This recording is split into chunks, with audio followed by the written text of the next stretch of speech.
सुनसान रास्ते पर उस औरत को लिफ्ट देना पड़ा महंगा। वो औरत इंसान नहीं बल्कि एक चुड़ैल थी और उस रात उस चुड़ैल को लिफ्ट देने की वजह से मेरे साथ घटी एक खौफनाक घटना। रात आकाश अपने दोस्त की पार्टी से लौट रहा था, तभी अचानक से ही किसी ने उससे लिफ्ट मांगी। वो जब देखता है तो देखा कि एक बेहद खूबसूरत लड़की उसकी गाड़ी के पास खड़ी थी। उसने उस लड़की को देखकर कहा, क्या बात है मैडम, आपको कहाँ जाना है? तो उस लड़की ने कहा, पास ही में एक कब्रिस्तान है, क्या आप मुझे वहाँ तक छोड़ सकते हैं? तो यहाँ पर जो आकाश था उसे थोड़ा सा अजीब लगा रात के वक्त कब्रिस्तान के बारे में ऐसा सुनकर। तो उसने कहा, कब्रिस्तान? लेकिन तुम वहाँ क्यों जाना चाहती हो? इतनी रात गए, वहाँ जाना सेफ नहीं होगा तुम्हारे लिए। तो उस लड़की ने कहा, आप चिंता मत कीजिए, मुझे कुछ नहीं होगा, बस आप मुझे लिफ्ट दे दीजिए वहाँ तक। तो आकाश को लगा कि उस बेचारी लड़की को लिफ्ट दे देनी चाहिए। तो इसके बाद जो था, आकाश ने उस लड़की को जब लिफ्ट दी तो वो लड़की जो थी पीछे वाली सीट पर जाकर बैठ गई। तो आकाश ने कहा, हेलो मैडम, मैं कोई ड्राइवर नहीं हूँ आपका, मेरे साथ वाली सीट पर आकर बैठिए। तो इस पर वो लड़की जो थी उसने कहा, ठीक है, जैसा आप कहें। लड़की आकाश के बाजू वाली सीट पर आकर बैठ गई। यहाँ पर आकाश भी अपनी कार को फिर से स्टार्ट करता है और आगे की ओर लेकर चल पड़ता है।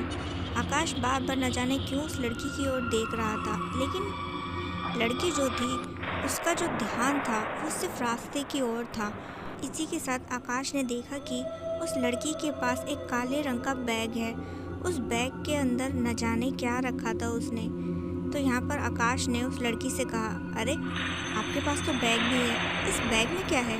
कि एकदम से ही आकाश की ओर देखकर बोली, ज़्यादा सवाल पूछने की ज़रूरत नहीं है, यहाँ मैं तुम्हारे सवाल देने के लिए नहीं आई हूँ। आकाश जो था मन ही मन सोचने लगा, बड़ी अजीब लड़की है, एक तो इसे इतनी रात गई लिफ्ट दे दी, उस पर से मुझे ही अकड़ दिखा रही है। न जाने आजकल का ज़माना कैसा आ गया है, जो मदद करे उसी को तेवर दिखाए जाते हैं। फिर तभी जो है अचानक से उसने देखा कि वो जो कब्रिस्तान था वो आ चुका था। तो इसके बाद उसने उस लड़की से कहा, ये लीजिए मैडम, आपका कब्रिस्तान आ गया है। तो फिर इसके बाद जो वो लड़की थी वो कार से उतरती है और जब वो कार से उतर रही थी तो आकाश ने कहा, थैंक यू भी नहीं कहोगी क्या? इस पर उस लड़की ने कहा, थैंक यू? थैंक यू किस लिए? ये तो तुम्हारा फ़र्ज़ बनता था ना, किसी मुसीबत में पड़े इंसान की मदद करना। उस लड़की की ऐसी बातें सुनकर यूँ तो आकाश को बड़ा गुस्सा आया, लेकिन उसे लगा चल जाने दे। यहाँ से ये जो लड़की थी जब कब्रिस्तान में चली गई तभी आकाश ने देखा कि उस लड़की का जो बैग था वो वहीं आकाश की कार में ही रखा रह गया था। आकाश को लगा कि शायद उसे अपने इस बैग की ज़रूरत होगी और उसे जो है वो बैग लौटा देना चाहिए। फिर उसे ख्याल आया वो लड़की कितना अजीब ढंग से बात कर रही थी, मैं नहीं जाने वाला। लेकिन फिर उसे लगा कि नहीं यार, उसका बैग लेकर उसे देकर आ जाना चाहिए, क्या पता उसे इसकी कितनी ज़रूरत हो। तो यहाँ पर जो आकाश था उसे लगा कि चल यार बैग को खोल कर देखता हूँ। वो जैसे बैग को खोल कर देखने लगा तो उसे लगा नहीं नहीं यार, ऐसा नहीं करना चाहिए। तो फिर इसके बाद वो बैग को जो साथ लेकर कब्रिस्तान में जैसे ही पहुँचता है तो उसने देखा कि वो जो लड़की थी एक कब्र को खोद रही थी। तो बड़ा हैरान हुआ, भाई ये लड़की इतनी रात गए इस कब्र को क्यों खोद रही है? उसे कुछ समझ नहीं आया। उसे लगा कि उसे ठहर कर वहीं पर देखना चाहिए कि वो लड़की आखिर कर क्या रही है। तो वो लड़की जो थी एक कब्र को खोदने में लगी थी और जैसे उस कब्र को खोद कर अलग करती है तो उसमें से एक मुर्दा निकालती है। मुर्दे को निकालने के बाद उसके पास एक चाकू भी था।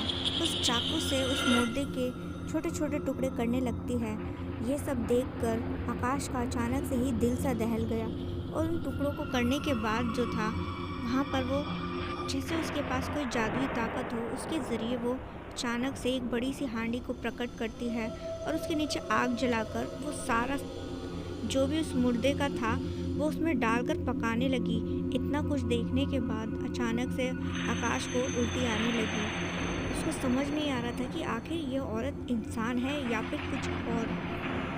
कुछ ही देर में वो उस अपने दोनों हाथों से उस हांडी से वो पका हुआ जो भी कुछ था उस मुर्दे का उसको निकाल कर खाने लगी अपने दोनों हाथों से। ये सब देखकर तो आकाश एकदम से घबरा सा गया। उसे समझ नहीं आ रहा था कि भैया क्या किया जाए। जैसे उसके पैर तो वहाँ जम से ही गए थे, ना तो वो वहाँ से हिल पा रहा था, ना ही कुछ और सोच समझ पा रहा था।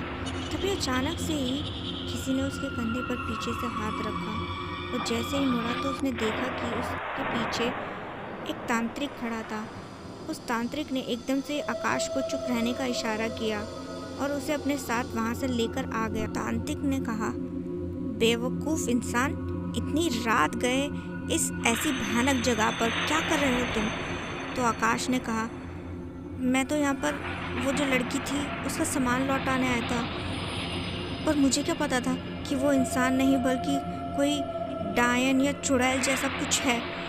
तो इस पर उसने कहा, तांत्रिक ने, हाँ, वो इंसान नहीं बल्कि एक चुड़ैल है और वो रोज़ रात यहाँ पर आती है और इसी तरीके से मुर्दे खाती है। तांत्रिक कहता है कि देखो बच्चा, वक्त रहते यहाँ से निकल जाओ, इससे पहले कि वो फिर यहाँ पर लौटे, कहीं तुम्हें ज़िंदा ही ना निकल जाए। आकाश ने कहा, लेकिन मेरे पास उसका ये बैग है, इसका मैं क्या करूँ? ये तो वो मेरी गाड़ी में ही भूल गई थी। तब उस तांत्रिक ने कहा, इसे मुझे दो, मैं इसे कहीं ठिकाने लगा दूंगा, ना जाने इसमें उसकी क्या ऐसी चीज़ है। तुम यहाँ से निकल जाओ इससे पहले कि वो आए। तब उस लड़के ने आकाश ने कहा, लेकिन बाबा, अगर वो फिर कभी मुझे मिली और इस बैग के बारे में पूछा तो मैं क्या करूँगा? तो इस पर तांत्रिक बाबा ने कहा, उसकी चिंता तुम मत करो, वो तुम्हें फिर कभी नहीं मिलेगी। अगर जो तुम इस रास्ते आए तभी ऐसा हो सकता है, नहीं तो नहीं। तो आकाश ने तय किया कि वो फिर कभी उस रास्ते नहीं आएगा और ऐसा ही उसने किया और ना ही कभी अपने किसी परिवार वाले को उस रास्ते जाने दिया।